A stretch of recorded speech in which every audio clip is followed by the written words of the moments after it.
aquí hacemos política, no politiquería. Bueno, es una excelente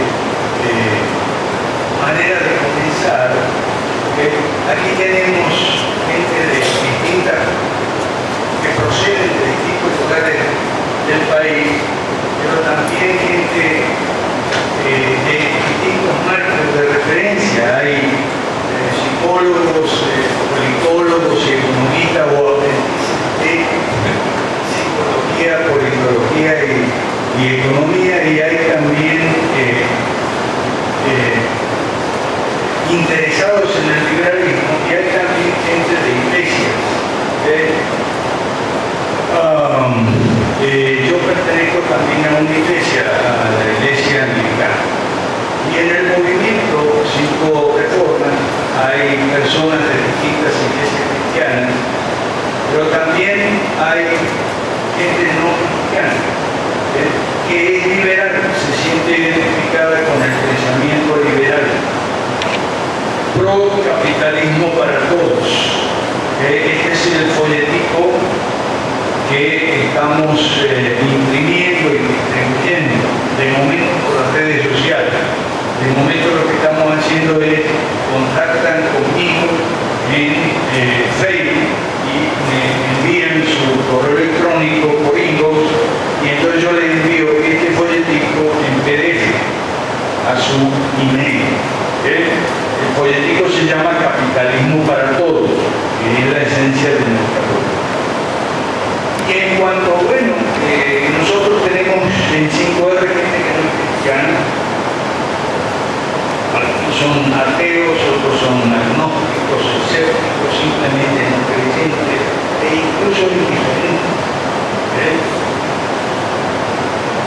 Pero no son anticristianos. Esto es importante.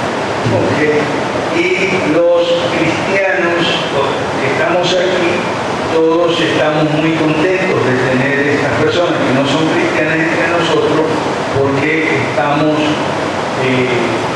copiando de la izquierda, copiando de los marxistas, que toda la vida nos han pisado, entre otras razones, porque ellos no tienen problemas, que los marxistas, en trabajar políticamente para imponer el socialismo para todos, excepto para ellos. Ellos no les gusta lo bueno del capitalismo.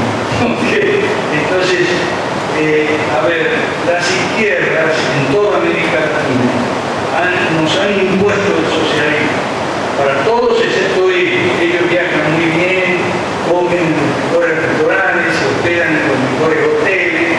Nosotros tenemos que viajar en clase económica, si acaso, o en camión, porque ellos viajan en primera. ¿Y por qué nosotros no? Porque ellos viajan con el dinero nuestro. No sé si se entendió. Bueno, ¿por qué pasa esto? Pasa eso, entre otras razones, y esta es una razón muy importante, porque ellos no hacen distingos por la religión de la gente. Ellos, los marxistas, las izquierdas, los pro-socialismo, no tienen problemas en juntarse ateos con cristianos, entre comillas, algunos cristianos despistados, algunos verdaderos cristianos que están despistados, que llevan años votando por la izquierda, incluso militando en partidos de izquierda, son de la teología de la liberación, son de la teología de la liberación. Entonces, ellos no tienen problemas en juntarse para hacer sus maldades.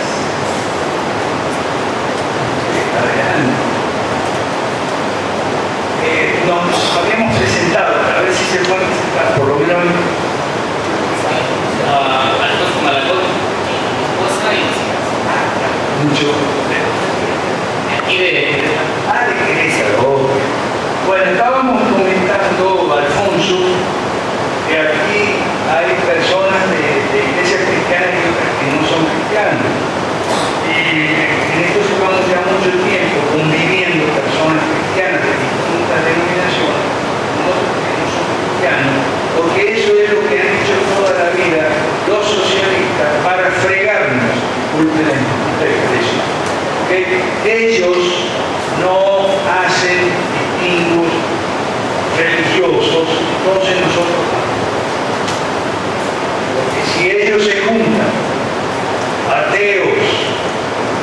convencidos, con cristianos equivocados, cristianos socialistas equivocados, para hacer sus maldades. Nosotros, ¿por qué no nos vamos a juntar, cristianos con no cristianos, para liberarnos de las maldades de ellos? Es una cuestión de supervivencia, de autodefensa incluso. Entonces, por eso estamos aquí todos juntos en este movimiento desde hace tiempo ya. Cristianos de distintas denominaciones, católicos, como Jorge Chapa, nuestro líder en Guatemala, católico, católico romano. Yo también soy católico anglicano. Y con otra gente que no es cristiana, incluso en Guatemala ustedes sabrán que hay mucho en los movimientos liberales que se llaman libertarios, donde hay gente que atea. Pero allá en Guatemala hacemos lo mismo que hicimos aquí, y en Venezuela, y en Perú, y en Bolivia, en Bolivia. Nos juntamos a favor de qué cosa, el capitalismo para todos. Entonces, insisto, no son nuestros, no cristianos, no son anticristianos. Y la otra cosa, bueno, para comenzar, es que no hacemos politiquería, hacemos política. La política, lamentablemente, es algo que en nuestros países se desconoce, porque en nuestros países lo único que se conoce demasiado, lo único que tenemos es politiquería. Politiquería significa demagogia, populismo, robo, corrupción, mentira, promesas falsas. Eso es politiquería. Y sobre todo, chismes, anécdotas, diatriba entre el politiquero menganito y el politiquero fulanito están en una diatriba permanente. Ahí se acusan mutuamente de corrupción, de que son todos unos ladrones. Aquí me acaban de contar aquí en Querétaro uno que va y dice: yo robé pero poquito, no como otros. Eso fue aquí en Querétaro. En Nayarit, perdón, en Nayarit. Sí, en Nayarit, no fue aquí. Y lo volvieron a elegir, porque robó poquito, no como otros. Claro, politiquería es eso del mal menor, ¿no? A ver, yo voy a votar por el menos ladrón, por el que robe menos o el que mienta menos. Eso es politiquería. Y lamentablemente eso es lo que nos aturde en la televisión y en el radio. Nos aturden con la politiquería. Entonces no nos dejan ver la política. Por cierto, una gran alegría me dio a mí cuando la Real Academia aceptó el término politiquería. Porque eso nos permite decir a nosotros, los psicoanalistas, nosotros no somos politiqueros, somos políticos. O sea, no somos ladrones, no somos mentirosos, no somos demagogos, no hacemos promesas irrealizables.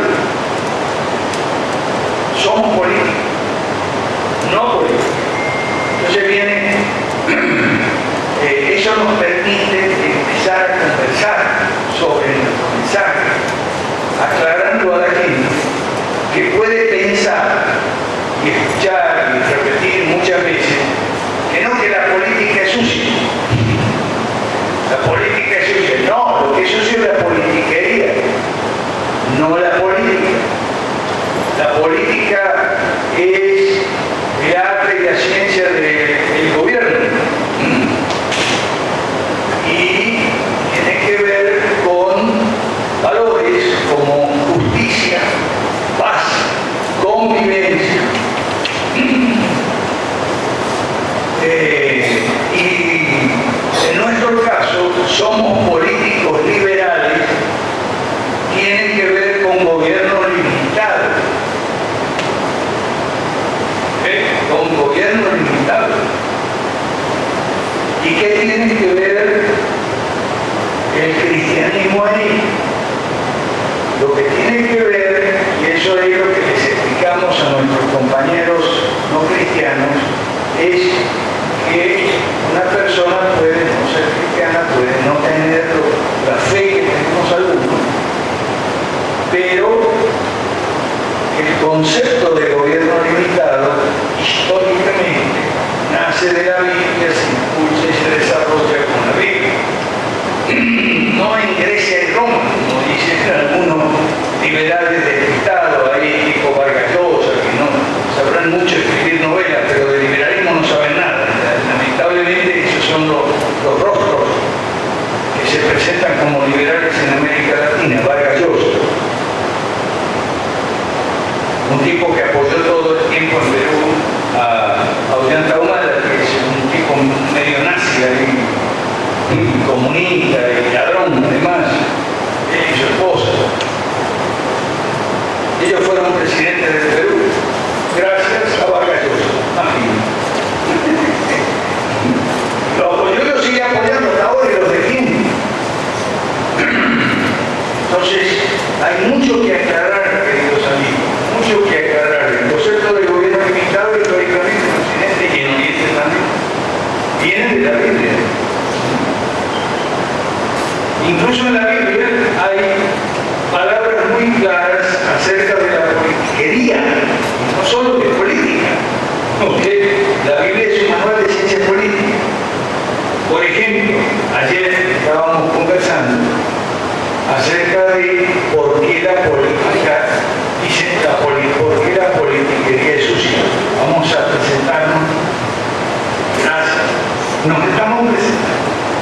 Pueden, pero no muy lejos, vénganse por aquí más bien, preséntense, ustedes son estudiantes, ¿no? Bien, mi nombre es Nay García, venimos de Tehuacán, Puebla, y es Sabi, Michelle, Kimberly, Nami y Adolfo. Ahorita viene a Díaz, venimos 10. No muy lejos, no muy lejos. Muchas gracias, qué bueno, gente joven, gente estudiosa. No estudiantes, no son estudiantes, son estudiosos. Estudiante es un tipo que se matricula en una institución educativa, muchas veces entre comillas educativa, y está matriculado, pero y claro, figura como estudiante, pero a veces no estudia mucho. Por eso yo les llamo, por eso yo les llamo estudiosos. Además de estudiantes, la verdad. Bueno, estábamos diciendo, bueno, que la política es sucia, tal, eso nos dicen mucho. En la Biblia, en Jueces 9, de esto hablamos ayer, hay una parábola que se llama la parábola de la zarza inútil, y es la explicación acerca de por qué el espacio llamado político se transforma en politiquería, esa cosa sucia que nosotros vemos por la televisión y la radio. La parábola es la siguiente. Bueno, el contexto es que el gobernante en ese momento se llamaba Gedeón, de ahí viene el nombre de Gedeón. Gedeón tenía un hijo que era un malcriado, se llamaba Abimelech, y entonces Gedeón, que era gobernante limitado, o sea, era juez, le ofrecieron ser gobernante absoluto, o sea, le ofrecieron ser rey. Y Gedeón dijo, no, muchas gracias. Yo estoy bien así, con gobierno limitado, o sea, juez. Juez quiere decir juez, policía, encargado de la seguridad y la justicia, en términos de juez, ¿no? Algo más que lo que hoy entendemos por juez. Entonces, Gedeón dijo, no, muchas gracias, yo no quiero. Yo estoy bien así. Estamos bien con un gobierno limitado, no con un gobierno tiránico, absoluto, monárquico. Pero entonces tenía un hijo que se llamaba Abimelech, y el hijo dijo lo siguiente, mi papá no quiere, pero yo sí. Entonces armó una revolución, con una conspiración exitosa, eso es una revolución, una conspiración exitosa, y fue proclamado rey. De hecho es el primer rey de Israel, no es Saúl el primer rey de Israel, el primero fue Abimelech.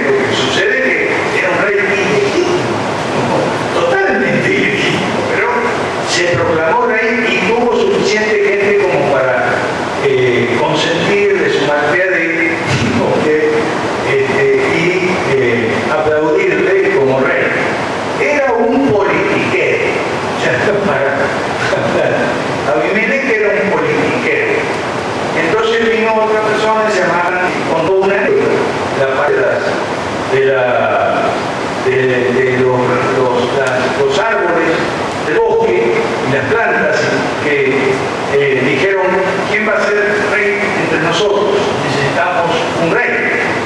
Entonces alguien postuló al olivar y el olivar dijo, no, yo no, porque tengo que producir olivo, aceite, esas cosas.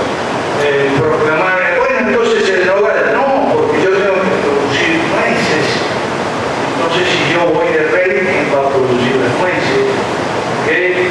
Y así David que produce uva, dijo, no, declinó también. Entonces la zarza, que no producía nada, absolutamente, dijo, yo puedo saber. ¿Qué significa eso? Significa, eso es una explicación, adelante, pasen por aquí más adelante, pasen por favor. O por ahí, eso es, muchas gracias. Eso es una explicación muy sabia. Bueno, no tiene que ser cristiano para entender esto. Mucha gente no es creyente y entiende esto. Muchos se llaman cristianos culturales. Hay muchos entre nosotros. Cristianos culturales son una persona que no tiene fe, no es creyente, no cree en Dios, no cree en Cristo, lo que sea. Pero no es ignorante.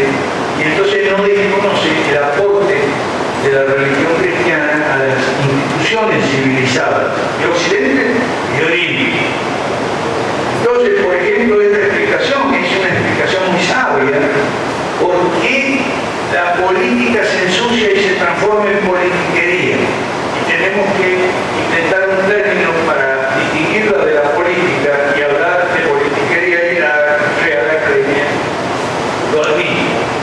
Porque la gente decente, útil, productiva, la gente eficiente, dice, no, la política no es conmigo, yo soy ingeniero, yo soy psicólogo, yo tengo que trabajar, tengo que producir, yo tengo mi empresa, yo no me voy a poner de candidato a concejal, o a gobernatura, o a presidente, o a vice. No puedo. ¿Y mi consultorio? ¿Quién va a atender a mis pacientes? Yo soy médico. ¿Quién va a atender a mis pacientes si yo voy? ¡Oh! Yo soy pastor. ¿Qué pasa con mi iglesia si yo voy de candidato?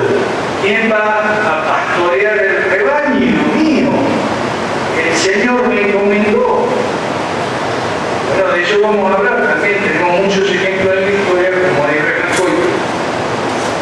de la Iglesia Presbiteriana, que fue un excelente primer ministro hace más de 100 años en Holanda, era un pastor, y entonces declinó el ejercicio de las funciones, no el llamado, no el pastorado, sino el ejercicio de las funciones pastorales a un copastor, fue candidato, ganó la elección, fue diputado, como diputado fue electo, porque había ahí un sistema parlamentarista, fue electo primer ministro varias veces, creo, y fue excelente. Y entonces, cuando terminó, después de 14 años, entonces él regresó a su iglesia, que era una parroquia rural, que él había ganado con votos católicos, romanos, que la mayoría los católicos romanos en su elección electoral.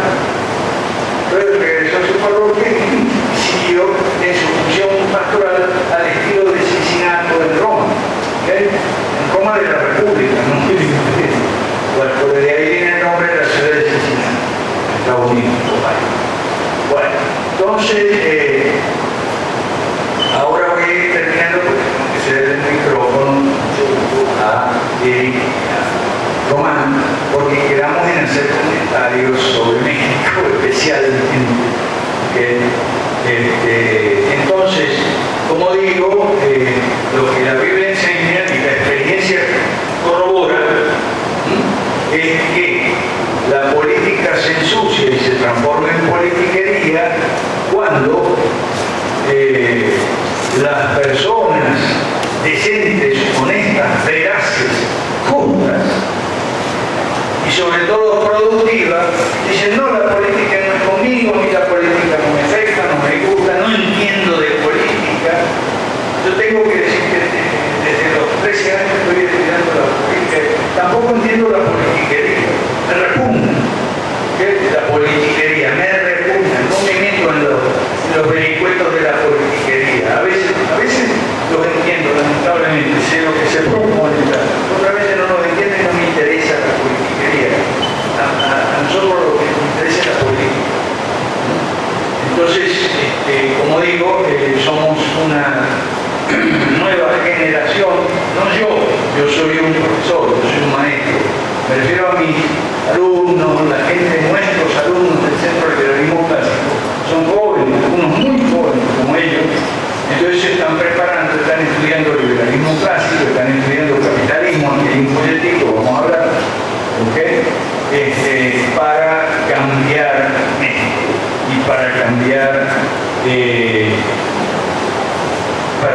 cambiar México y para cambiar América Latina, porque usamos la técnica de mercadológica de marca,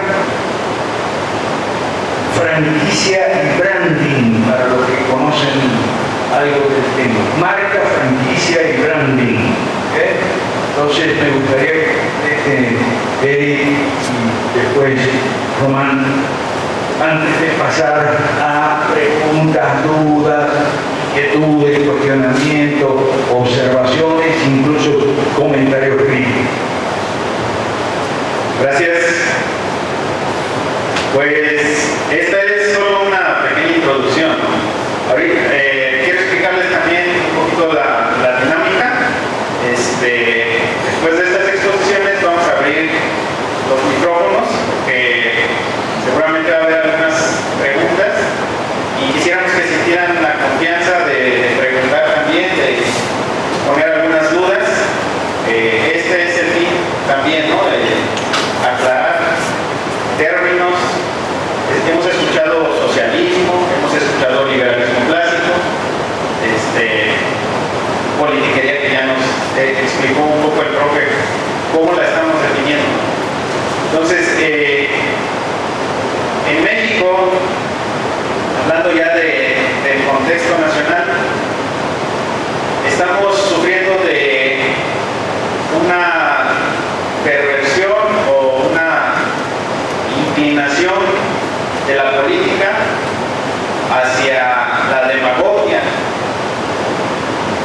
Se está saliendo, y aunque es parte de las decisiones que tomamos como ciudadanos, porque aquí no podemos echarle la culpa solamente al Estado. Cada uno de nosotros vota, cada uno de nosotros participa en cierta forma, año con año, en su municipio, en su estado, y hay una oferta política. Pero hasta ahora solamente nos detenemos a esa oferta política, a lo que cada uno de los políticos ofrece, pero no hemos podido influir o ser relevantes en qué es lo que queremos para nosotros. Siempre son ofertas, lo que le llamamos populismo, que también lo vamos a ir entendiendo un poco más. ¿Qué es todas estas ofertas? Pues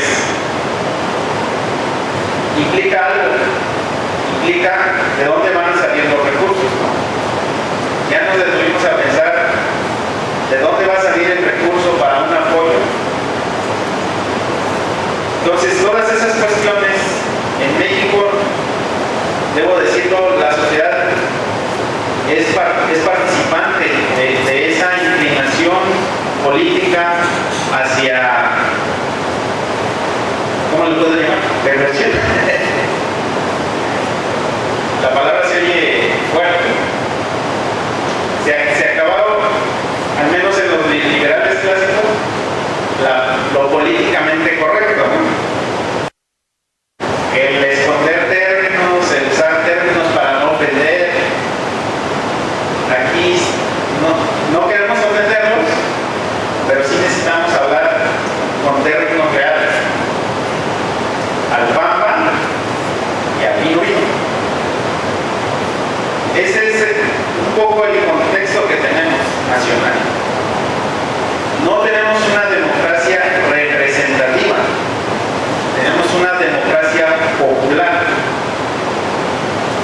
Y algunos autores han dicho que esa democracia es la tiranía de las mayorías. Todas esas cuestiones las vamos a ir viendo poco a poco. Entonces, al final va a haber preguntas, respuestas.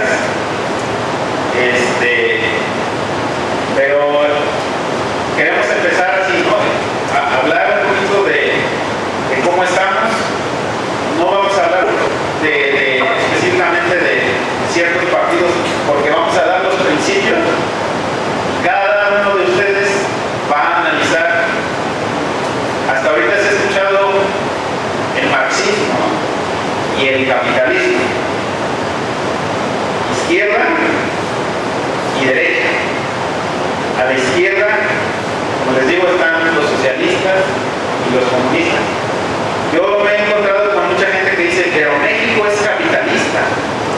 Desde 1989 empezó el neoliberalismo.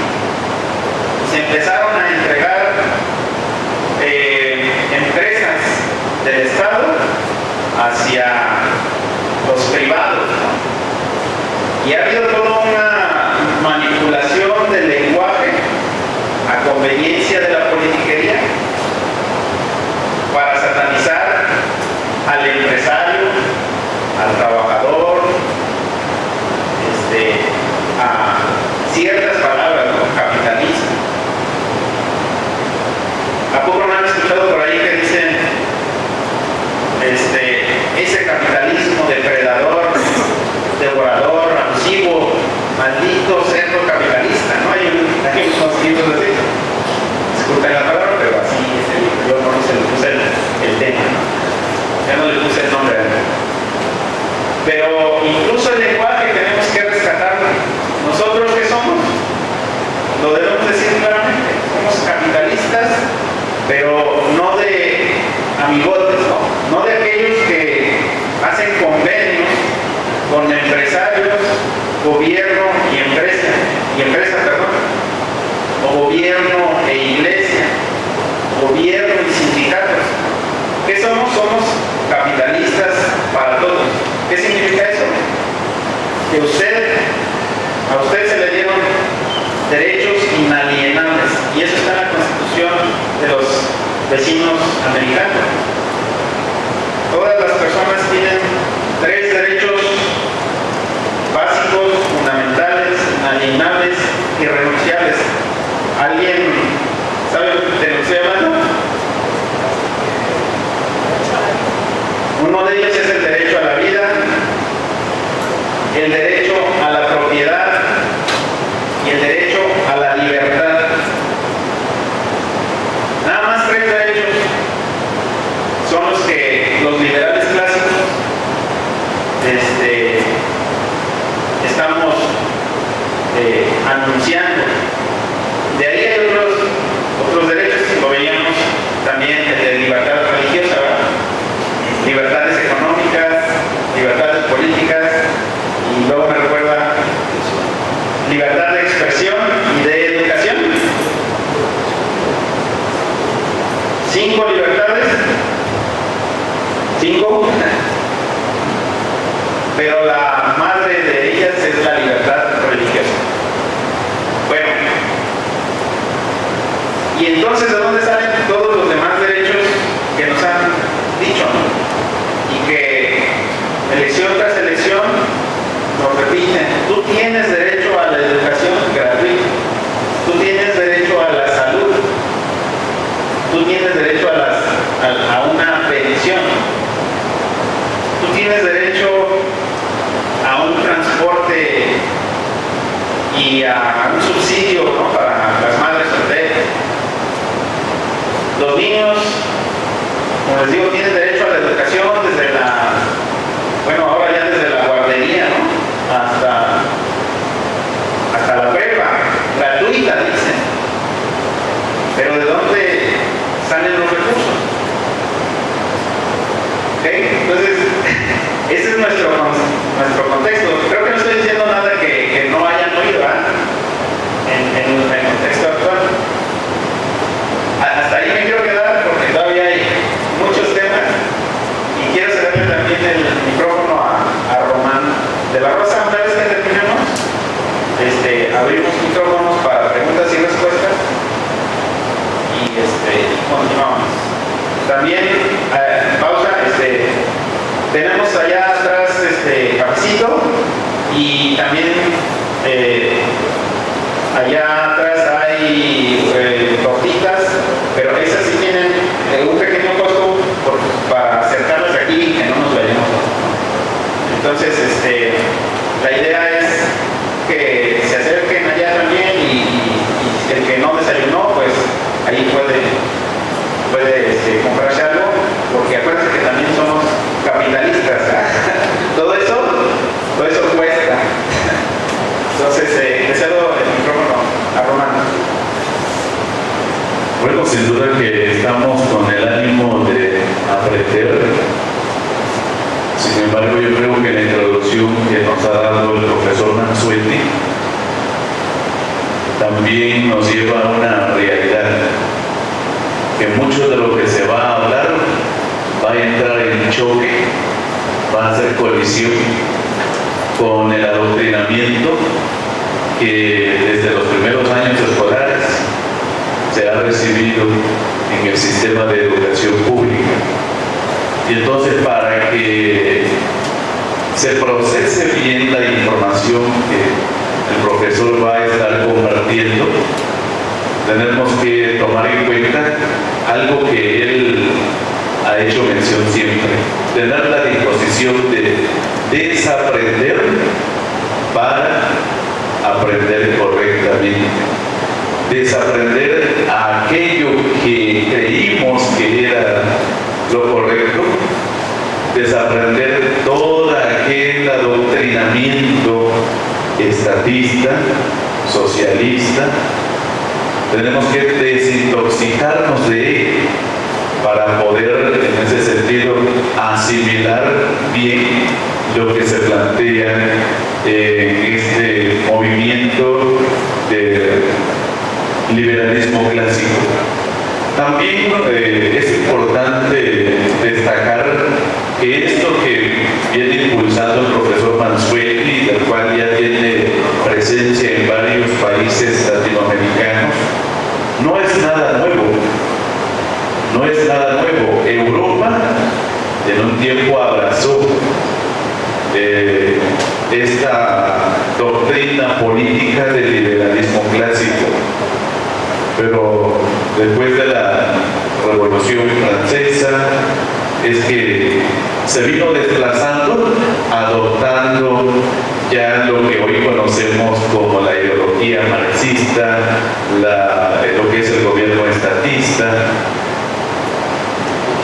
y del cual estamos conscientes que el trabajo que se está realizando no es para ver resultados de la noche a la mañana. Porque el adoctrinamiento que ha recibido o han recibido los países latinoamericanos no han sido de una década, han sido de más de un siglo, del cual, para poder ir superando, haciendo los cambios sustanciales, de tal manera que haya una aceptación fundamentada en la convicción en un país, esto va a llevar tiempo. Y se ha planteado que este proyecto que nosotros estamos impulsando es para mediano plazo, no es de la noche a la mañana. Claro, nos desespera. Yo soy uno de los primeros que, aun cuando el maestro ha dicho no ataquemos y no hablemos de lo mal que está nuestro país, en lo personal no he resistido la tentación, ¿no?, en ese sentido, de tener que hacer los planteamientos, las denuncias sobre toda esa plataforma populista que plantea uno de los partidos de izquierda de nuestro país y que tal parece que también está teniendo una buena aceptación. ¿Por qué? Porque ya al mexicano le ha gustado la politiquería, que le prometan grandes cosas a sabiendas que son inalcanzables, que no es posible cumplir. ¿Y por qué no es posible cumplir? Porque no han habido reformas de fondo. Y uno de los puntos de partida para que haya cambios radicales en el país es empezar a derogar las leyes malas, desestatizar muchas cosas que el gobierno tiene, ha usurpado funciones y que prácticamente de allí es donde se genera la corrupción. Entonces, en este comentario quiero destacar esto primeramente, que tengamos en cuenta ese proceso de reaprendizaje sobre la política buena, la política correcta. Tenemos que desintoxicarnos de toda esa ideología marxista, estatista, para poder entender, comprender y ver los alcances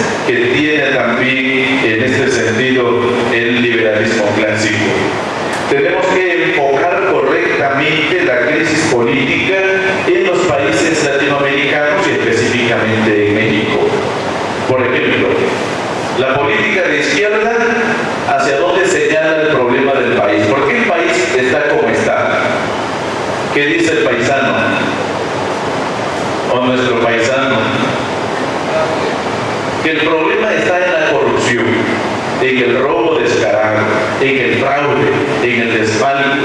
Y entonces a la gente le gusta este tipo de señalamientos y de verdad piensan que llegando ellos, porque usan la bandera de la honestidad, usan la bandera de que harán una firma por un acuerdo de integridad, las cosas van a cambiar en nuestro país.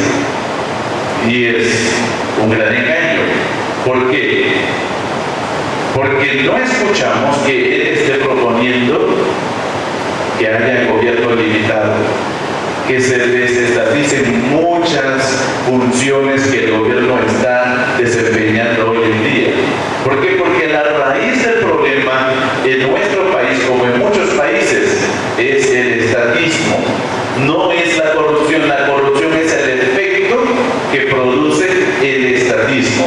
Entre más obeso es el gobierno, más oportunidades van a tener de cometer fraudes, robos. En este sentido, eso es prácticamente son los actos de corrupción. Así que hasta aquí mi comentario inicial. Yo creo que para que el profesor tome también su descanso, nos ha solicitado que podamos en ese sentido también aportar lo que pasa, pero ya más específicamente en nuestro país. Gracias, Eric. Gracias, Román. Ahora vamos a pasar por aquí con el micrófono y acostumbramos a hacer lo siguiente, que va a ser micrófono de mano en mano, vamos haciendo preguntas, cuestionamientos, objeciones, comentarios, lo que sea, pero breves. Cualquier, por favor, para dar cabida a más intervenciones y participaciones, que esos comentarios sean breves, muy breves. Entonces, aquí en la mesa lo vamos andando y después entonces respondemos todos juntos. ¿Ok? Cualquier tipo de comentario, incluso crítico, ¿ok? No hay problema, siempre que sea breve. Sí, bueno. Quisiera que aclararan ustedes la diferencia entre lo que ustedes dicen que es humanismo clásico, de lo que tradicionalmente, históricamente, interpretamos como humanismo clásico, como proponía Erasmo, como eran los promotores de la misma Revolución Mexicana, y como hoy día pues hablan del neoliberalismo. O sea, Adolfo García el otro día hizo un comentario sobre que debe de tener otro nombre, o sea, algo de, no sé, humanismo cristiano, alguna otra cosa para distinguirlo de lo que tradicionalmente pensamos.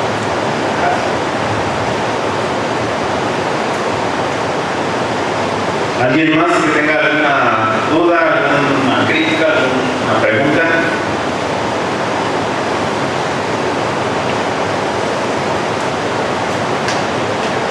Profesor Consuelo, hace días estudiábamos con los jóvenes, ¿no? Y al parecer nuestra nación se le conoce como una nación capitalista, entre comillas. No obstante, entre los jóvenes analizábamos que todas las características de nuestro gobierno realmente es un gobierno socialista. Entonces veíamos nosotros, para hacer oposición, cómo empezar y cómo comenzar a dar los primeros pasos, ¿no? ¿Cómo comenzar? ¿Alguien más? ¿Alguna duda, pregunta?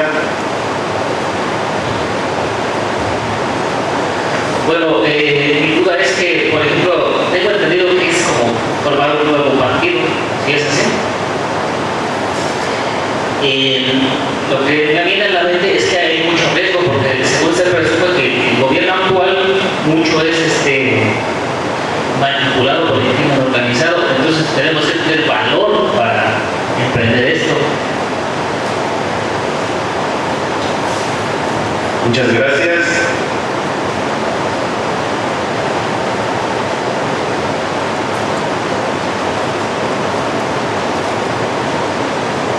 Por allá, sí, voy corriendo.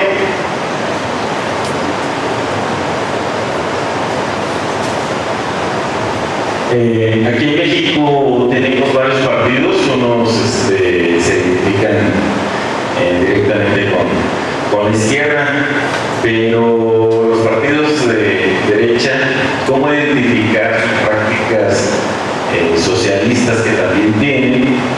¿Y cuál sería la opción aquí en México?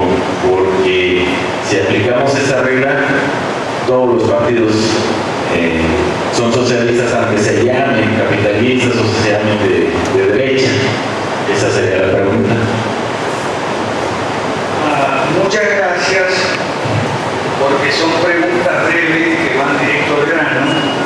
Y estas cuatro inquietudes, estas cuatro intervenciones tienen respuesta. Nosotros tenemos respuesta a esas cuatro y a otras más en nuestro folletito. No está impreso todavía el folletico porque este es un movimiento que están haciendo. Estamos comenzando. Todos los que estamos aquí somos pioneros. ¿Ok? Bueno. Entonces, en este caso hay respuestas cortas y yo las voy a dar. Respuestas cortas. Hay otras preguntas que no tienen respuestas cortas. Gracias a Dios, ninguna de estas cuatro me permite dar cuatro respuestas cortas y después seguimos otra vez con la vuelta del micrófono, si les parece bien. ¿Bien? Bueno, primero, ¿qué significa liberalismo clásico? Ok, nosotros identificamos los tres pilares del liberalismo clásico, que son 1, 2, 3. 1, gobierno limitados. 2, mercados libres. Y 3, propiedad privada. Esos son los tres pilares del liberalismo clásico. Gobiernos limitados en funciones, en poderes y en recursos, solo para 3 funciones, que son la seguridad, la justicia y la obras públicas de infraestructura física. Los gobiernos no tienen nada que hacer en la economía, en la producción, en la agricultura, en la cultura tampoco, menos todavía en la educación, ni en la atención médica, ni en la jubilación, nada. Sus funciones son 3, y solo 3. Seguridad, justicia y obras públicas de infraestructura física, según el apóstol Pablo. Para eso pagamos impuestos, para vivir tranquilo, para vivir sin crimen, para vivir sin asaltos. Para eso pagamos impuestos, dice el apóstol Pablo. Le faltó decir que para esas 3 funciones y nada más, un gobierno limitado no necesitaría todo ese dineral que nos quitan ahora. Nos podrían quitar más o menos unas 10 veces menos de lo que nos quitan ahora, según los cálculos nuestros en el Centro de Liberalismo. Entonces, eso en cuanto a su observación, su pregunta.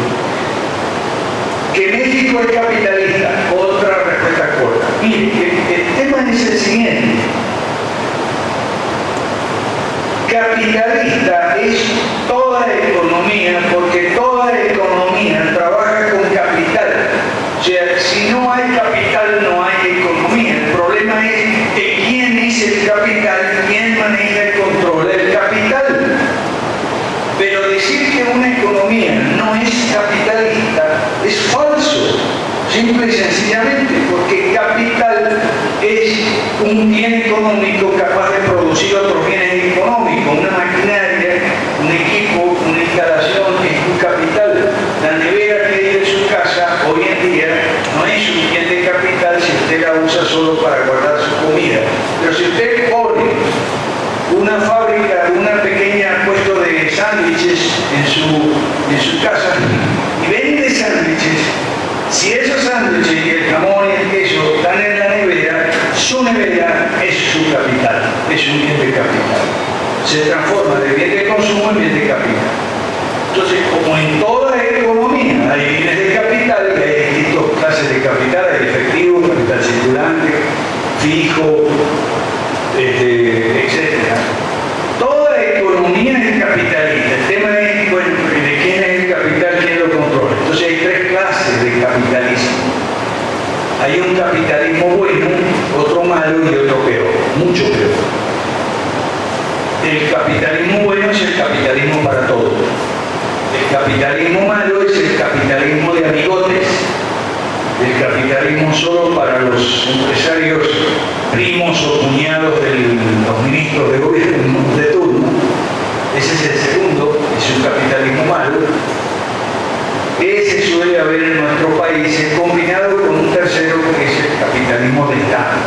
El Estado es el dueño del capital y el capital que no es del Estado lo controla. Tiene propiedad y control sobre el capital del Estado. Eso se llama capitalismo de Estado. Y es en lo que el socialismo desemboca. El socialismo es un engaño, es una estafa. Tan simple como eso. ¿Okay? Cuando le dicen estamos en un país socialista, ¿es verdad eso o no? Sí es verdad, porque se ha cumplido los 10 puntos del Manifiesto Comunista de Marx y Engels. Por lo tanto, México es un país socialista o comunista, porque el manifiesto dice que los dos términos son intercambiables, son sinónimos. Ahora, ¿eso qué significa? Eso significa el capitalismo de Estado y es lo que tenemos. O sea que, otra respuesta corta. Que si vamos a formar un nuevo partido, sin duda, mi amigo, pero no ahorita, no en este instante. Si nosotros fuéramos politiqueros, tendría aquí en plan de candidato. Yo soy el candidato de Querétaro, él es de Tabasco, aquel es candidato a la gubernatura de Nuevo León, lo que sea. Okay. Pero no somos políticos. No venimos en plan de candidato, vote por mí, no. Todavía no por ahora. Más adelante sí, lo vamos a hacer, no le quepa la menor duda, con el favor de Dios. ¿Okay? Lo vamos a hacer, no ahorita, porque ahorita tenemos que aprender un montón de cosas y como bien dice Román, antes de aprender tenemos que desaprender un montón de cosas. Entonces, ¿qué vamos a estar ahora recogiendo firmas para armar un partido político y decidiendo si Carlos va a ser el candidato? Yo creo que sí, puede ser un candidato, pero no ahorita. O Alan, o Román, o Eric, pueden ser excelentes candidatos, pienso yo, en su momento, ahorita no. Ahora, que necesitamos coraje, sí, pero coraje antes que nada intelectual, atrevernos a pensar diferente. Ese es el coraje del que de momento necesitamos. No sé si más adelante recibiremos amenazas de muerte y tal. Yo sí las recibí, por eso tuve que salir de Venezuela. Yo estaba en Venezuela. No, Venezuela está muy caliente la cosa. Pero aquí todavía no creo, yo no sé, de momento. ¿Okay? Entonces, sí necesitamos coraje, ahora y más adelante. Pero de momento necesitamos coraje para desaprender, para cambiar el chip. Porque si de verdad aquí en México los partidos son o de derecha o de izquierda, blanda o dura, o de la derecha mala. Nosotros hablamos de la derecha mala. Por ejemplo, partidos como el PAN de México alguna vez fueron excelentes partidos anticomunistas y demás, y basados en los principios sanos del gobierno. Alguna vez, allá lejos ese tiempo, el PAN. Lo mismo en Argentina la OCDE, lo mismo el PPC en Lima, en Perú, lo mismo ADN en Bolivia, que es el país donde yo vivo. Y termino ahora mi intervención. Quiero que volvamos a la pregunta con una de las primeras cosas que tenemos que desaprender. Eso lo conversaba mucho con Nacho.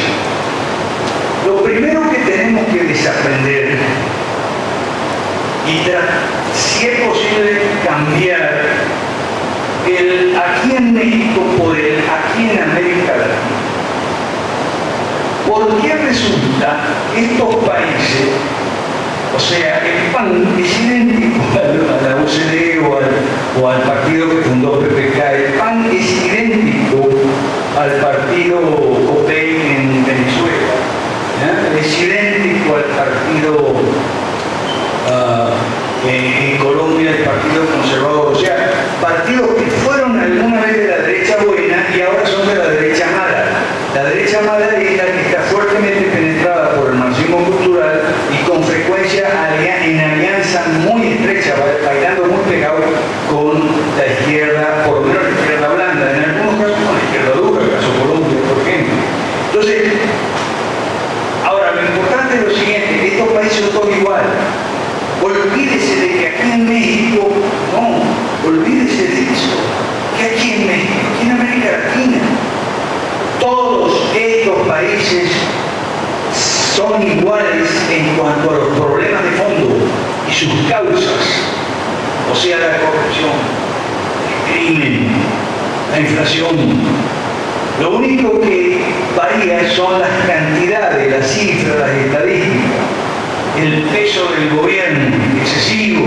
Todos estos países tienen los mismos problemas de fondo, las mismas enfermedades y males básicos, por lo tanto los remedios son iguales. Por eso es que nosotros hablamos de 5 reformas en México, pero también en Colombia, en Venezuela, porque los remedios, hay iguales enfermedades, iguales remedios, hay iguales problemas, iguales soluciones. Eso es muy importante. Lo primero que tenemos que desaprender es esa cuestión. Estos países son diferentes solo en la comida, en la manera de hablar, en la forma de vestir, en la geografía. Nada más. Lo que sucede es que eso es lo que se nota cuando uno va a otro país como turista. Uno va a otro país como turista, uno va de México a Colombia y no va a ver lo que hay lo mismo de México, no, va a Colombia a ver la comer su bandeja paisa. ¿Okay? O sea, va a ir a lo distinto. Y si va a Paraguay, pues irá a tomar tereré. Va a lo distinto. El turista percibe lo distinto, a eso va. Y le sorprende la forma de hablar. Y dice, qué raro que hablan estos paraguayos, o los uruguayos, o los argentinos. ¿Ok? Entonces va y mira lo que es diferente, el turismo. Entonces yo recomiendo un ejercicio que yo hice durante muchos años, que es vivir en un país, en otro país latinoamericano. Si a usted le parece que Colombia es distinto, vaya, pero no de turista, vaya a vivir. O sea, alquile una casa, o dile alquiler, o compre un auto, o rente un auto, o choque con otro auto. No sé si me explico. O busque un empleo, o monte una empresa, pretenda montar una empresa, contratar trabajadores, etc. Haga eso en Colombia y va a encontrar que Colombia es exactamente igual a México. No hay ninguna diferencia. Claro, le van a hablar distinto, con un acento diferente, pero es exactamente lo mismo. ¿Okay? No es diferencia. Ok, sigamos con preguntas, observaciones, cuestionamientos.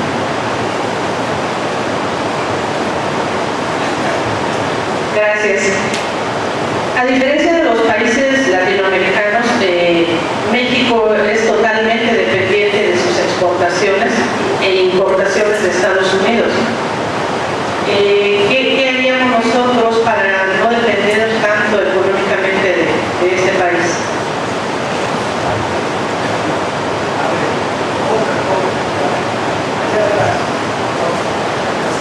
Bueno, a mí me gustaría retomar el tema de la seguridad, de lo que ahora comentaba, porque yo creo que en la América Latina, específicamente en México, es un problema el crimen organizado y está fundido totalmente con la política y con la sociedad. bueno, la pregunta rápida es, ¿el liberalismo qué hace con la seguridad? ¿Se le encarga todo un Estado limitado? ¿O se tiene una otra opción, como en Estados Unidos, que el ciudadano puede portar armas, puede...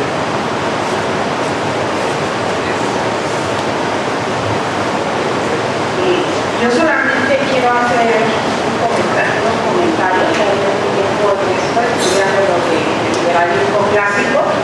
Y bueno, a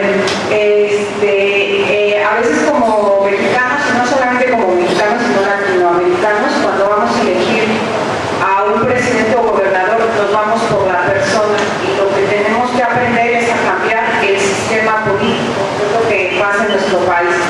Entonces, aprendamos como mexicanos que no importa quién es la persona, nos dejamos influenciar por él, pero veamos con quién trabaja, qué nos ofrece, porque es pan con lo mismo, como decimos.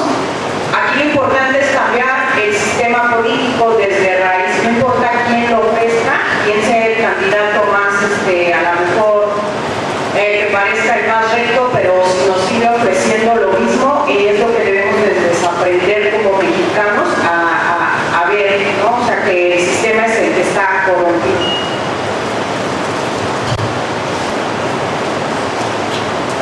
Por acá. Profesor, en septiembre me interesaría mucho si nos puede por favor explicar cuáles son las 5 reformas para México, 5R.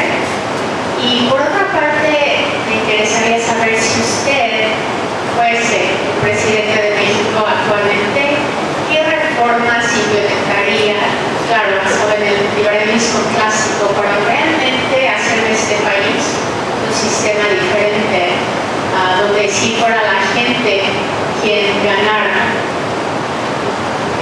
al final de todo? Gracias.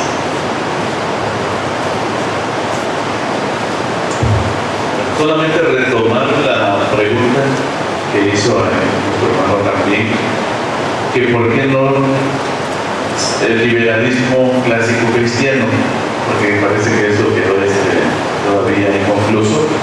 Y en relación a la pregunta también aquí sobre si se va a hacer un partido político, de hecho eso es parte del proyecto, solo que no será un partido político de Estado.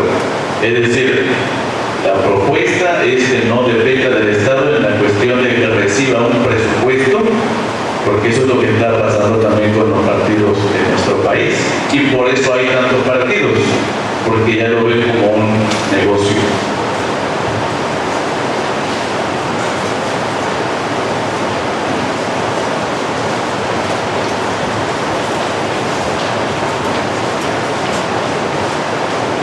Yo también, en lugar de preguntas, quiero hacer un comentario. Entre todas las cosas que yo he estudiado como profesionista, egresada de la Universidad Autónoma de Tamaulipas y después con estudios en la Universidad de La Salle, en la UVM, en la Ciudad de México y en otras universidades, no quisiera que sonara tan soberbia. Toda la vida he estudiado, actualmente soy empresaria también, o algo que no dije hace un momento. Tengo en sociedad con otras 2 personas un despacho en la Ciudad de México. Hacemos asesoría y venta de seguros, pensiones y administración de riesgos. Estamos conformados por actuarios y una serie de profesionales. Creo que toda la vida he estudiado pensando en tener una vida de calidad como persona y como profesionista y como ciudadana mexicana, participando en los diferentes ámbitos que como ser humano tengo la obligación de participar. Veo yo a estudiantes, veo profesionistas, veo personas con mucha preparación. Y hay un tema, en un curso que yo también estudié, profesor, con el tema de desaprender lo aprendido. Eso a mí me dio una visión más global, no tan local, no tan limitada. Me hace sentido con lo que usted acaba de mencionar, en el tema de gobiernos limitados. Creo que empezamos con un autogobierno como personas limitándonos en cuanto a lo que estudiamos, en cuanto a lo que somos, de una manera demasiado local. Yo nací en un pueblo que se llama Tula, Tamaulipas, que tiene hasta la actualidad 17,000 habitantes. Cero, nulas oportunidades de estudio, de trabajo.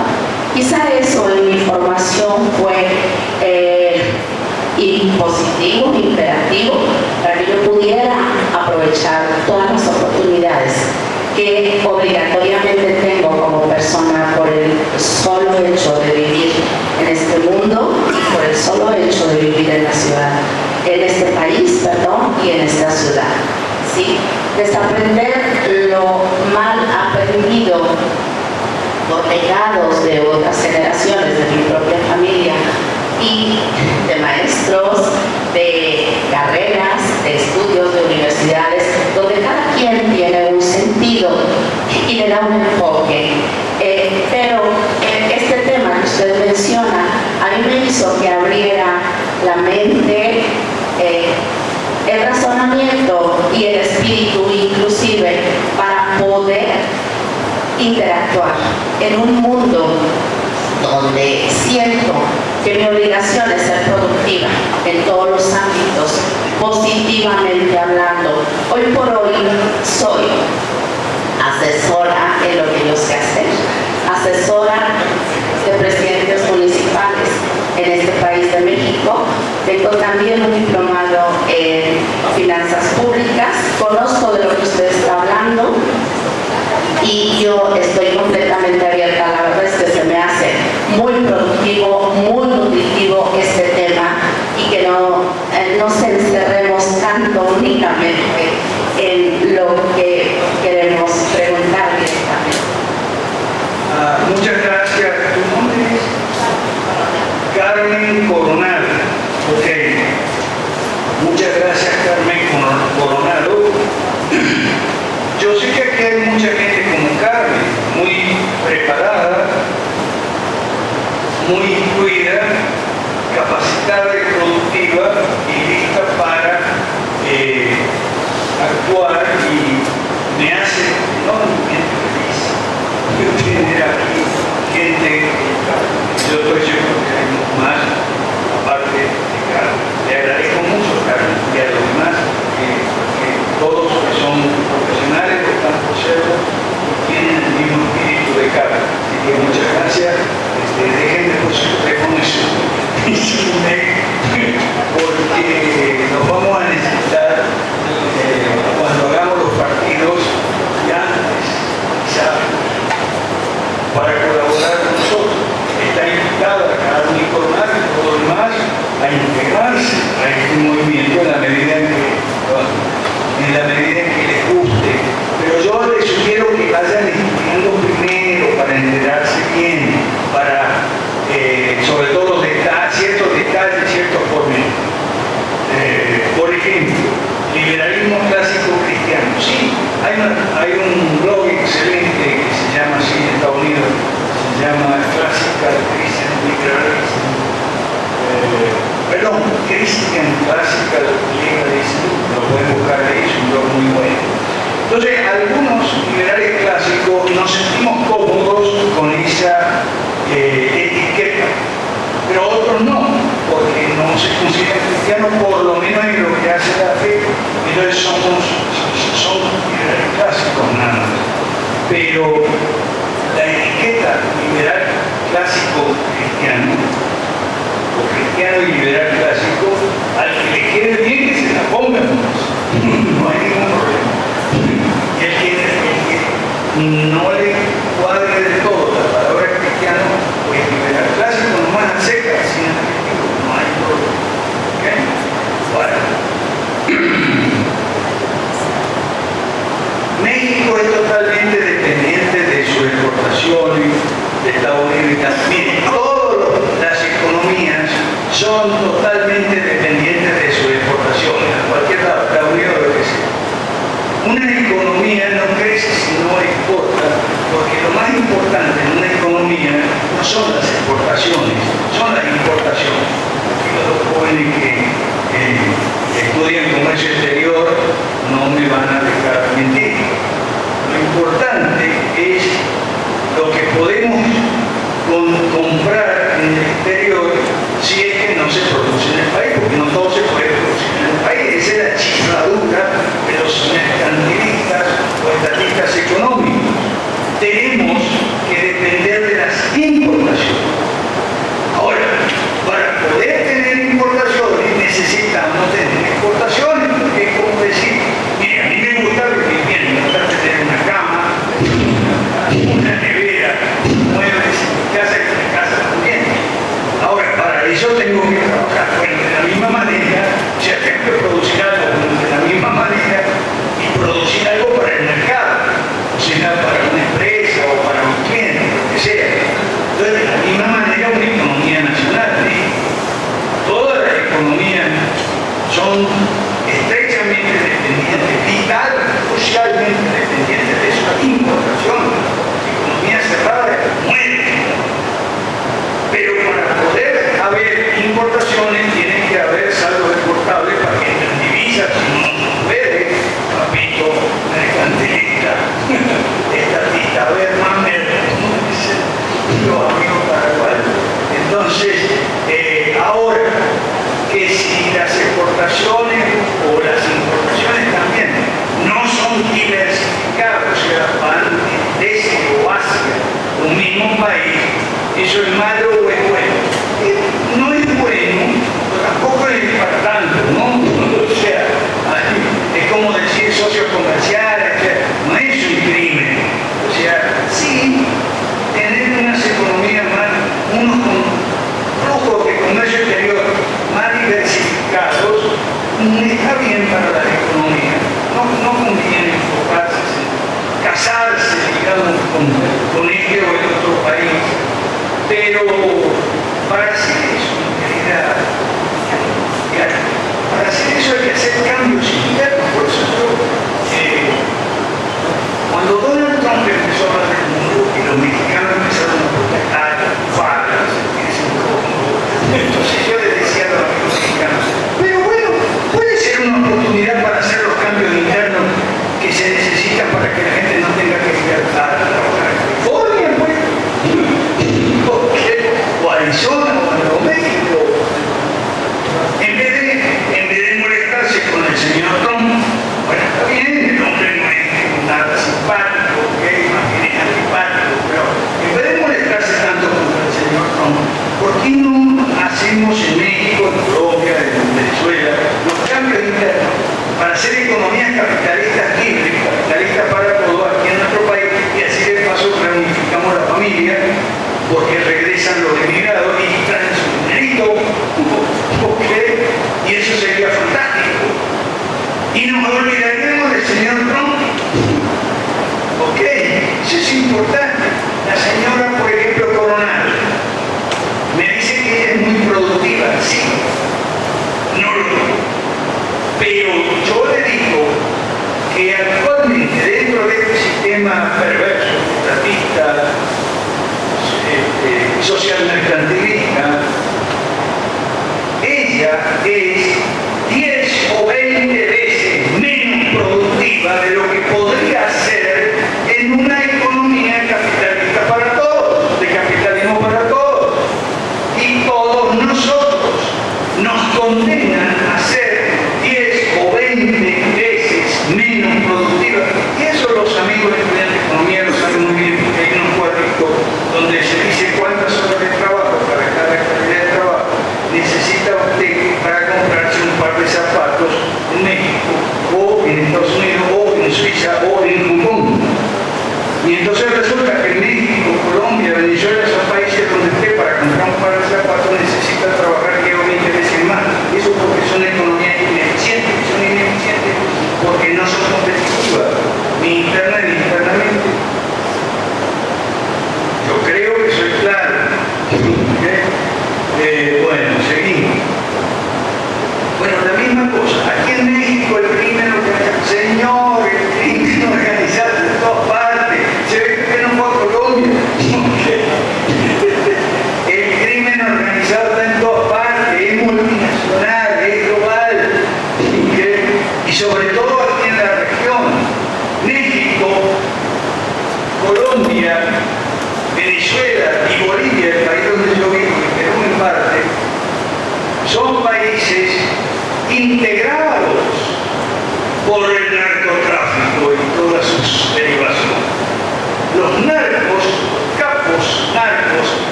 Inseguridad, claro, sí. Inseguridad es salvo en donde viven ellos, los narcos. Yo en Cochabamba vivo en el barrio de los narcos, así que me siento muy seguro. Sí, porque yo sé que ahí no entra ningún ladrón, porque si entra un ratero ahí, a querer robarme la cartera o mi celular, no sale vivo. Es un narcoestado que tiene sus propias leyes. Amigo, es culpa de los idiotas que lanzaron la guerra a la droga 100 años y no hay caso de que puedan entender que es una idiotez. Por eso digo idiotas, porque son todos idiotas. Que es una idiotez, algunos son vivos. Que es una idiotez. Algunas personas gustan de beber gasolina y quitarse gasolina. Pero bueno, ¿qué podemos hacer? Es una idiotez pretender prohibir la venta de gasolina solo porque hace una tipa lo suficientemente loco como para inyectarse gasolina en la vena con una jeringa. Yo no puedo prohibir la venta de gasolina porque hay algún descerebrado mental que le gusta inyectarse gasolina. Son idioteces. Y a lo que yo voy es que hay cosas que deberían ser fáciles de desaprender, deberían ser fáciles de ver. Esa es una tremenda estupidez, la guerra de la droga, que además la perdieron, la ganaron los narcos hace tiempo. Los narcos se mueren, matan de risa. Es más, los narcos juegan mucho si el capo Nacho aquí, perdón Nacho, yo soy un capo de la droga, Nacho es otro capo de la droga. Si no llegamos a un acuerdo con Nacho, a mí me resulta facilito denunciar a Nacho a la DEA y que lo agarren a Nacho y que se lo lleven. Si la DEA está a mi servicio, entiendan. La DEA está al servicio de los capos. A ver si entendemos. Hace cierto trabajo como liquidar las competencias territoriales entre capos. Y en cuanto a la semana, bueno, mira, hay una diferencia entre los liberales clásicos y los libertarios sobre el derecho a portar armas. Nosotros los libertarios los liberales clásicos somos firmemente a favor del derecho a portar armas. Sobre todo los liberales clásicos cristianos, porque es un derecho bíblico. Pero no somos como los libertarios en el sentido de que, entonces vamos a limitar al Estado, que no al Estado. No, porque el tema de la autodefensa, como no, y llevar armas no nos cuadra todo. Hay abuelitas de 80 años que andan con armas, pero no todas las abuelitas de 80 años pueden andar con un arma y se les puede exigir como los libertarios que no, que cada quien se arregle como pues. Nosotros no somos libertarios en ese sentido. Es decir, creemos que el derecho válido, legítimo, moralmente legítimo y administrativo, el derecho a llevar armas no debe convertirse en una obligación. O sea, el derecho a llevar armas es compatible con un gobierno militar que se encargue de la seguridad. Y en cuanto el presidente no, gracias. Un segundo queda, ahora me quiere poner de candidato a presidente.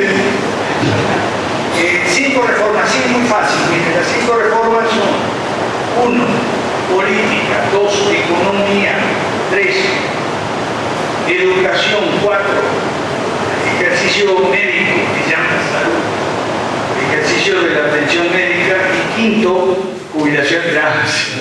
5, jubilaciones y pensiones. ¿De dónde salieron las 5 reformas? Bueno, hay varias inspiraciones, ¿no? Varias fuentes nos han inspirado. Una de ellas, Abraham Coito, la teoría de la soberanía de las esferas; las 4 modernizaciones en China, ¿okay? Y también las encuestas. Mucho las encuestas en profundidad se le pregunta a la gente cuáles son sus verdaderas necesidades, más allá de las demandas geopolíticas, ¿no? Se le pregunta a la gente ¿qué es lo que usted desea, qué desearía del gobierno de su país? Y entonces la gente dice, educación gratuita. No, eso es lo que te enseñaron, eso es lo que te dijeron.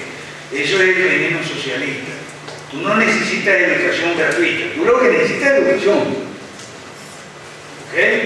Y para que tengas educación, lo menos práctico es el socialismo que te va a decir que el Estado te provee gratis de educación. No, eso no es práctico, no es racional. Tú tienes necesidad, no derecho, que derecho solo tres, como dice Tomás.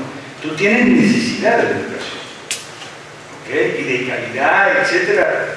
Pero para eso, lo mejor es el sistema de educación privada. ¿Okay? Entonces, de ahí salieron las 5 reformas, les llamamos la gran devolución, porque son 3 pasos, ¿no? Número 1, que el país recupere la soberanía. Número 2, que el país derogue las leyes malas. Número 3, que impulse las 5 reformas. Porque las 5 reformas es imposible en este marco legal. Eso lo explico yo muy bien en mi libro Las leyes malas. ¿Okay? En este marco legal es imposible, porque este marco legal está lleno de leyes malas. Y esas leyes malas no fueron hechas en México. Esas leyes malas fueron en su mayor parte hechas en París, Roma, Washington, etc. o Ginebra, por la Agencia de las Naciones Unidas, que son más de 100, y hacen leyes malas para todos los países, hacen talla única y nos encajan. Por eso tenemos los mismos problemas, porque tenemos las mismas leyes. Yo cada vez que Nacho me dice, aquí en México hay una ley sobre la religión, pero Nacho, esa ley está en todos los países, no es solo en México, es la misma ley, le cambian las palabras, porque en eso nos diferenciamos los distintos países, en la forma de hablar nada más. Las leyes son las mismas, porque por lo general no se han hecho en México, ni en Bogotá, ni en Lima, ni en Buenos Aires. Son leyes que se han hecho en Europa y Estados Unidos por las más de 100 agencias de las Naciones Unidas que se dedican a eso, son fábricas de leyes malas. Y después vienen aquí, las traen a México y las convierten en ley del país, cuando allá están suscritas como tratados internacionales, convenios y tal, que el país ha suscrito. Entonces quedamos atados con como perro atado con esa cadena. Entonces el primer paso para la gran devolución es quitarnos esas cadenas. Es decir, no, un momentito, México no va a ser más parte de la OIT, o por lo menos no va a suscribir todos los convenios de la OIT. Algunos sí, otros no. Igual con la FAO, la UNESCO, la OMC, etc. Ahí hay que revisar casos por casos, porque eso discúlpenme, pero a mí Trump me cae simpaticísimo en eso. Porque Trump está metiendo el dedo en el ventilador. Trump está diciendo, no, un momentito, esos tratados vamos a revisarlos. Vamos a leerlos de nuevo con calma, ¿ok? Oye, eso es bárbaro. A mí me encanta eso. Vamos a leerlo de nuevo con calma y si todo está ok, bueno, seguimos, pero si hay cosas que no están ok, las vamos a rescindir total o parcialmente. Ese es el primer paso de la gran devolución. Y la segunda es derogar la ley malas, y la tercera la 5 reformas. Ok, seguimos conversando aquí. No sé yo si quieren sentarse eso, no sé qué. Seguimos la conversación. Gracias. Bueno, haciendo un lado lo que comenté de si usted fuese el presidente de México, ya olvidando eso, con especificidad en el México actual, en nuestro sistema sociopolítico y económico, ¿cuáles son las reformas o los puntos más importantes que usted pudiese sugerir que este país debe implementar a favor de todos? Eric te va a responder. Ok. El planteamiento es las 5 reformas, ¿no? A veces nos quedamos un poquito cortitos porque es bastante, pero en la reforma número 1 se pretende limitar al gobierno. Lo que decía Román, ¿no? El análisis siempre es la corrupción, ¿no? Las personas, los políticos que están en el poder son corruptos. Ese es el problema, dice. Pero ¿por dónde entra la corrupción? entra por el tamaño del gobierno. Si el tamaño del gobierno es reducido, la puerta de la corrupción se va a cerrar. No que se vaya a eliminar, a desarraigar del todo. Necesitamos que cada uno de nosotros sea responsable de lo necesario para vivir, ¿no? Que sea responsable en conseguir su alimentación, que sea responsable en pagar su educación en una escuela que elija y no nada más en un ya programado por ciertos organismos, una educación que es general para todos, ¿no? Que olvida la individualidad de las personas. Entonces, la número uno es limitar el gobierno. ¿Qué debe ser el gobierno? Ya lo dijo el profesor, seguridad. ¿Por qué estamos tan inseguros? Porque el gobierno está distraído en otras funciones que no le competen. Está tratando de regular una educación, ¿no? Haciendo modelos, y no funcionó, y vamos a hacer otro modelo. Pero aparte hay un problema, porque ahí ataca la libertad de las personas. Alguien que está aquí y que esté estudiando en escuela privada dice: yo tengo esa posibilidad de elegir. Bueno, entre comillas, porque tus impuestos pagan, o lo que tus padres pagan impuestos, se va para la educación pública, y aparte te tienen que pagar tu educación privada. Están pagando el doble y están pagando para la educación de otros. ¿Por qué? Porque el gobierno ha usurpado o ha usado esas funciones que no le competen. Si limitamos el gobierno a la seguridad, a la impartición de justicia, ¿qué implica eso? Que cuando haya dos particulares, tal vez una empresa y un trabajador tengan un problema porque se violó el contrato que entre ellos dos firmaron, entonces sí se puede acusar, ¿no? Esta empresa violó un contrato. Ahí es donde puede entrar el gobierno y hacer justicia. O si pueden ser empresas, ¿no? Pero al gobierno no está limitado, muchas veces es juez y parte. Tenemos el problema, por ejemplo, mi esposa es contador público y luego me dice: está el SAT, que es dependencia del gobierno, y está otra institución del gobierno que te defiende del SAT. Entonces, ¿cómo no es posible ser juez y parte? Y así con otras instituciones, ¿no? La Profeco, por ejemplo, a veces también es muy intervencionista.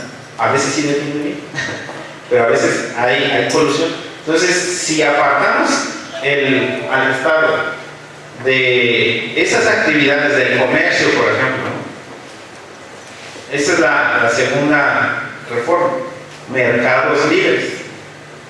No nos imaginamos mercados libres a dos compañías que venden lo mismo golpeándose, ¿no? Metiéndose el pie. Eso no sucede en la realidad. Lo que sucede, y lo podemos percibir todavía porque no estamos tan coartados en nuestra libertad, lo podemos ver, que si yo quiero una compañía de celular y me gustó su servicio, bueno, pues sigo con ella, pero si no, pues me cambio con la otra, ¿no? Y hay competencia. ¿Qué pasa entonces con los mercados libres? Pues aumentan la producción, aumentan la posibilidad de satisfacer nuestras necesidades.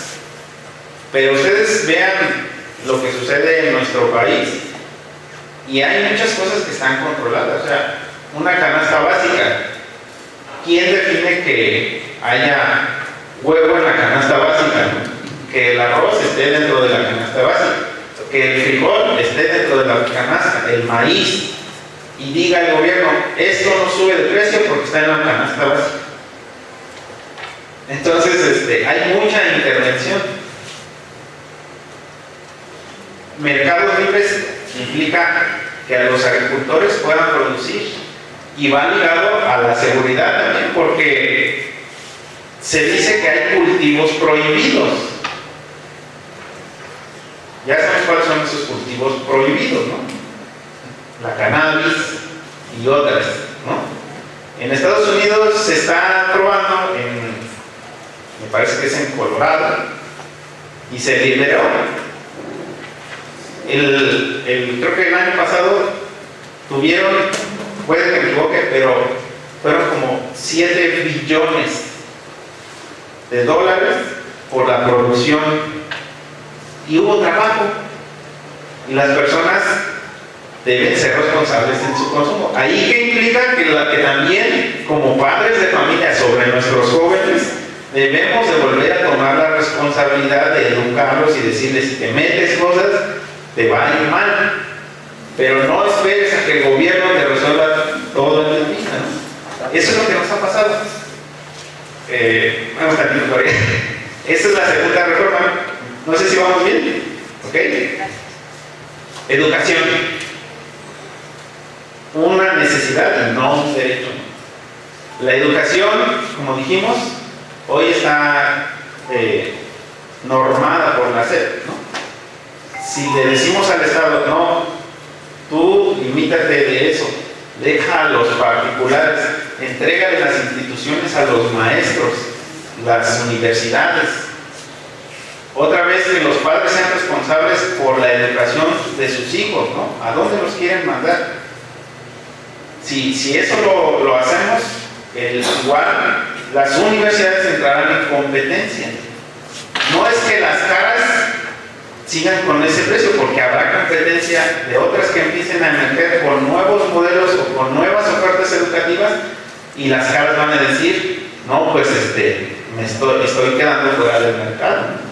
Y también se va a limitar a que una institución mala, llena de sindicatos, llena de maestros que a veces no son profesionales, se tenga que seguir subsidiando, ¿no? El doctor Milton Friedman de Estados Unidos proponía los vouchers o los bonos educativos.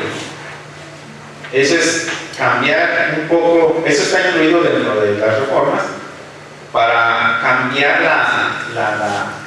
el subsidio de la oferta hacia la demanda. Ahorita se subsidia la oferta, se subsidian las instituciones educativas, se subsidian a los maestros, al de mantenimiento, todo eso está subsidiado, pero ahora es cambiar ese subsidio solo de manera temporal hacia las personas, para que la persona pueda decir: yo elijo esta institución o yo elijo esta otra, y los administradores o dueños de las universidades sean responsables con el dinero que les va a entrar, y aquella institución que no es responsable, pues ¿qué le va a pasar? Va a cerrar. Ya me dijo.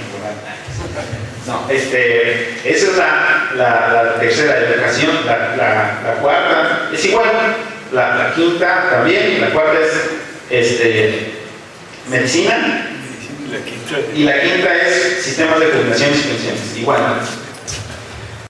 Gracias. ¿Tu nombre es? Claudia. Claudio. Ok, Claudio. Él lo ha explicado muy bien, ¿ok? No ha querido resumir porque estamos empezando, ¿ok?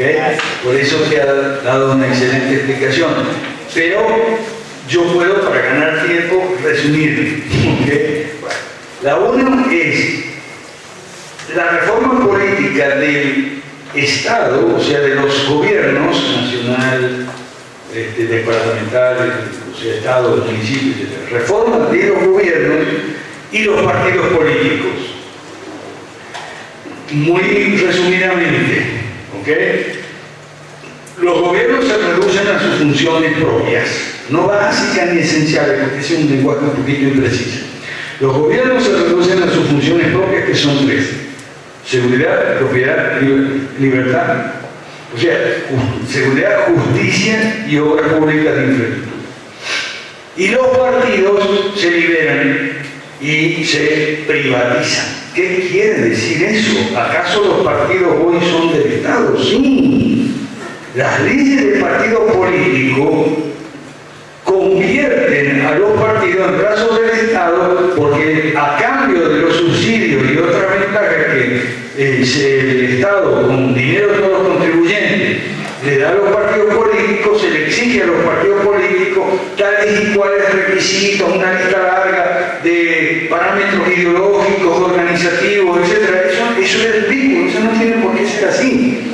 El partido político tiene que ser gobernado según por sus afiliados, sus adherentes, sus líderes medios de base, y ellos pueden decidir si quieren reelegir sus autoridades, qué método para postular candidatos van a usar, si quieren usar el método de tirar la moneda, porque el gobierno dice, no, eso no es democrático, tirar la moneda. ¿Y quién te dijo?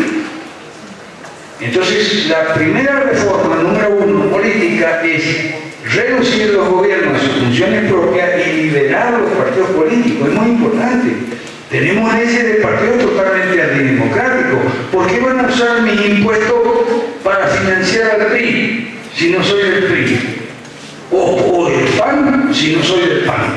¿Por qué van a...? Es más, no tienen derecho a usar mis impuestos para financiar al Partido Comunista, siendo yo férreamente anticomunista, pero tampoco tendrían el derecho de financiarnos a nosotros con el dinero de los comunistas, porque los comunistas podrían protestar con toda razón. ¿Por qué? Tan claro. Mire que hay que cambiar el chip aquí. La segunda reforma en la economía es privatizar las empresas, activos que hoy son del Estado. Hay 3 vías para privatizar, que son: 1, dar preferencia a los trabajadores. O sea, queremos dar oportunidades, por eso proponemos una privatización, digamos, por 3 vías. Oportunidades a los trabajadores y empleados de las actuales empresas del Estado, si quieren arriesgarse, comprar y ser dueños, fantástico. Al capital nacional y al capital internacional. O sea, las 3 vías de privatización en la economía. ¿Okay? Y si alguien, como en Venezuela, porque dicen, no, que el petróleo es de todo, bueno, vamos a dar una oportunidad a todos también. Que los venezolanos, aunque no sean empleados de PDVSA y sus filiales, puedan adquirir acciones, ¿por qué no? Pero también entonces el capital nacional y el capital internacional. Son las 3 vías para hacer privatizaciones, por supuesto no privatizaciones estilo Salinas de Gortari y todos los presidentes de los 90, ¿okay? Que fueron privatizaciones mercantilistas, además de desregular. Desregular significa que los monopolios estatales dejen de ser monopolios, no que pasen a ser privados sin dejar de ser monopolios, ¿me entienden? Esa es la segunda reforma. La tercera, cuarta y quinta son iguales, son las 3 reformas sociales. Así atacamos nosotros lo político, lo económico y lo social, en base respectivamente al pilar número 1, que es gobierno limitado, pilar número 2, que es mercado libre, y pilar número 3, las 3, 4 y 5, las reformas sociales, para romper el apartheid. Ustedes habrán oído hablar del apartheid en Sudáfrica, ¿okay? Y la segregación en Estados Unidos, antes, no ahora, ¿okay? Negros y blancos separados. Bueno, aquí tenemos lo mismo, solo que no para negros y blancos, sino para pobres y menos pobres, clase media alta, ricos, etc., que en algunos países coincide con el color de la piel, son todos blancones, y los pobres son menos blancones. Eso suele suceder. ¿Okay? Entonces hay una segregación. Nuestros sistemas de economía política son dualistas. Tienen 2 segmentos: en educación, atención médica y jubilación y pensiones. El segmento malísimo para los pobres y el solo malo, un poquito mejor, para los que no son pobres. Eso queremos acabar. Esa segregación, esa discriminación queremos acabar. Queremos que, número 3, la educación, número 4, la atención médica, y número 5, las jubilaciones y pensiones, sean todas privadas. No que haya un sectorito privadito ahí, más o menos privadito para los pudientes y para el perraje, el Estado. ¿Ok? No. Nosotros queremos que todo sea privado. ¿Cómo? Muy simple. Lo que hoy las escuelas, hospitales, postas y seguro social, mire qué nombre, es irónico, hay nombres irónicos. Educación, o sea, las entidades educativas, médicas y previsionales que hoy son del Estado, las vamos a privatizar. ¿Cómo? Se las vamos a entregar a sus operadores naturales, que son los docentes, los médicos, paramédicos, etc., y los operadores del Seguro Social. Y van a decir, esto es de ustedes. Hagan una sociedad civil, hagan una cooperativa, hagan una ONG, en cada caso lo que a ustedes les guste. ¿Ok? Y porque esto va a ser de ahora en adelante de ustedes. Como bajo la figura jurídica de pago por obligaciones pendientes. Porque el Estado se va a desentender ahora de ustedes. Esto es de ustedes van a dar la educación o la atención médica o previsional que quieran. Y van a cobrar. Pero los pobres, el Estado liberal proveerá a los pobres mientras siga siendo pobre, porque las dos primeras reformas es para sacar a la gente de la pobreza, en unos 4 o 5 años más o menos. Hay experiencias, yo después puedo, mañana podemos hablar de las experiencias, mañana podemos hablar de China, Vietnam, etc. Hong Kong, Taiwán, hay experiencias, en 4 o 5 años, la mitad de los pobres pueden dejar de ser pobres. Y de ahí reducimos los pobres a la mitad en 4 o 5 años. Eso no hay, hasta ahí no hay mucho que discutir ni nada. La pobreza puede reducir con estas 5 medidas, 5 políticas, 5 reformas. ¿Okay? Entonces, mientras dejan de ser pobres, vouchers, bonos, 3 clases de bonos: educación, atención médica y los ancianos, y como yo, que necesitan retiro, pensión, jubilación, en fin, ahí tienen. O sea, bonos para que vayan a comprar educación, comprar atención médica y comprar pólizas de seguro. Es fácil. Más preguntas. Ahí el señor tenía una pregunta y le salió el teléfono. Sí, pero antes sobre los bonos, ¿de dónde surgen? También tienen que ser de impuestos. Sí, ¿de dónde surgen esos bonos? ¿Qué más? ¿Tenía otra pregunta? Sí, bueno, anteriormente era con relación a la cuestión del narcotráfico. La legalización de esos productos es lo que detendría el crimen organizado. Sí, pero el efecto social, médico, salud, sigue aparte. Voy a empezar por su segunda pregunta. La primera era, ¿de dónde surge el dinero para los bonos? Miren, es que nos hablan del efecto salud, nos quieren decir que la droga es mala para la salud. Bien, nosotros hablamos del efecto responsabilidad. Eso significa que si la droga es mala para su salud, mejor no usen droga. Pero no. Pero la usan. Y what next? Entonces, porque el hecho de que la use, que es un problema, vamos a crear otro problema mucho mayor. El tema es, ¿cómo es su nombre? Guillermo. El tema es el siguiente, Guillermo. La droga es un problema, pero tenemos al lado un problema mucho mayor, que no ha sido creado por la droga, y no es la droga, es la prohibición. Entonces, ¿qué hacemos nosotros? Separamos lo que es droga de lo que es prohibición.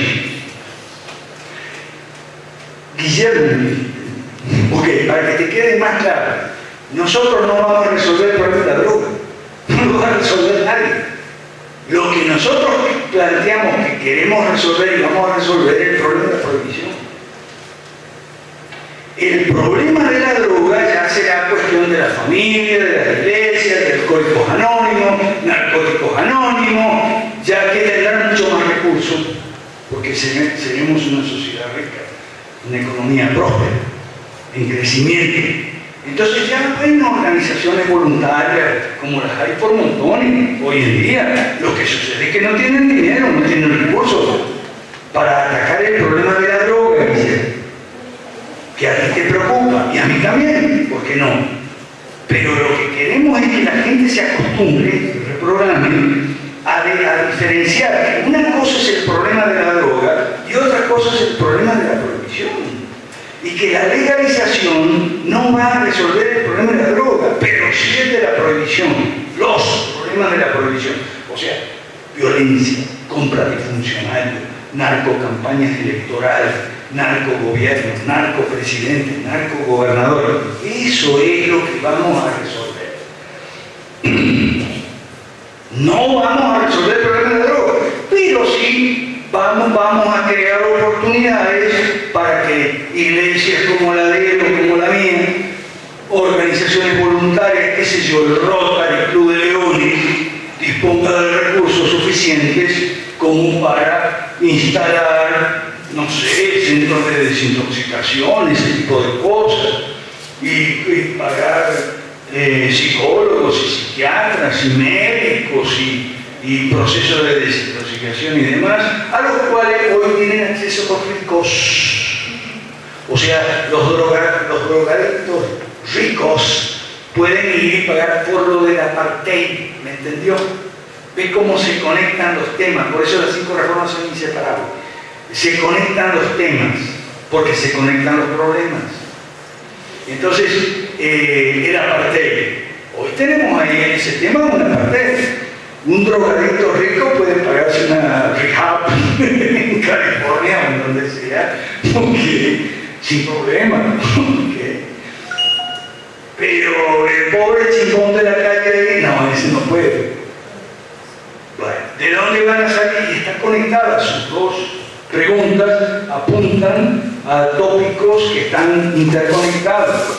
¿De dónde van a salir los recursos para los bonos? Ok, perfecto.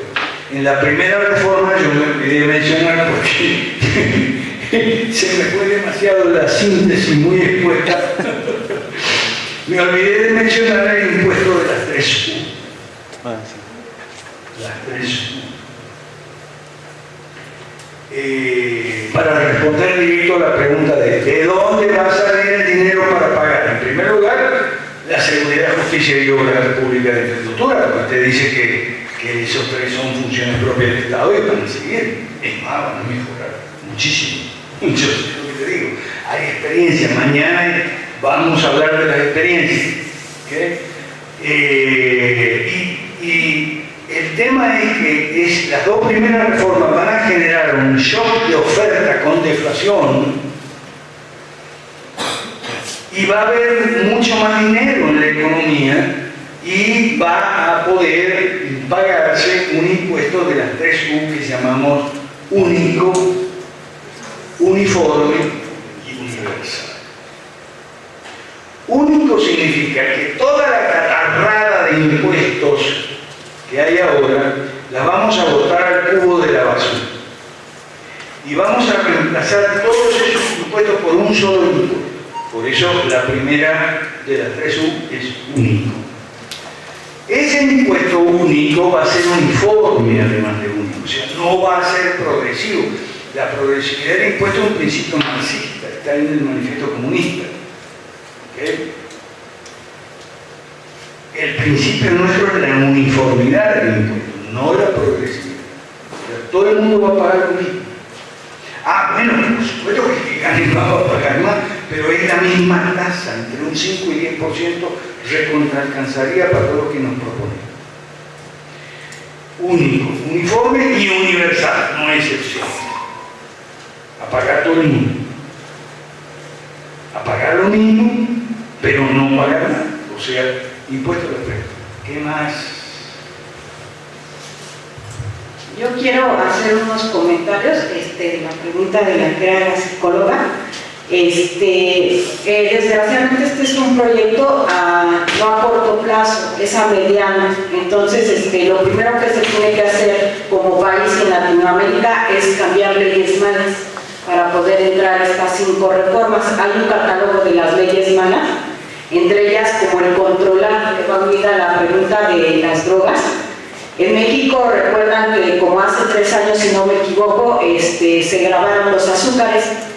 Entonces, para que pueda cambiar, incluir todo este movimiento, tenemos que cambiar la mentalidad, no solo de mexicanos, sino también de latinoamericanos, porque somos muy dados a que el papito Estado nos controle.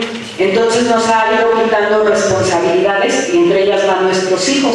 Imagínense, México puso ese impuesto a las azúcares que porque éramos el primer país de obesidad y con diabetes. No ha bajado y solamente aumentó el comprar chocolates, la gasolina también se la aumentó, pero digo, ¿por qué alguien va a decirme a mí que es bueno para mi salud y para la de mis hijos? No se supone que yo soy responsable de eso.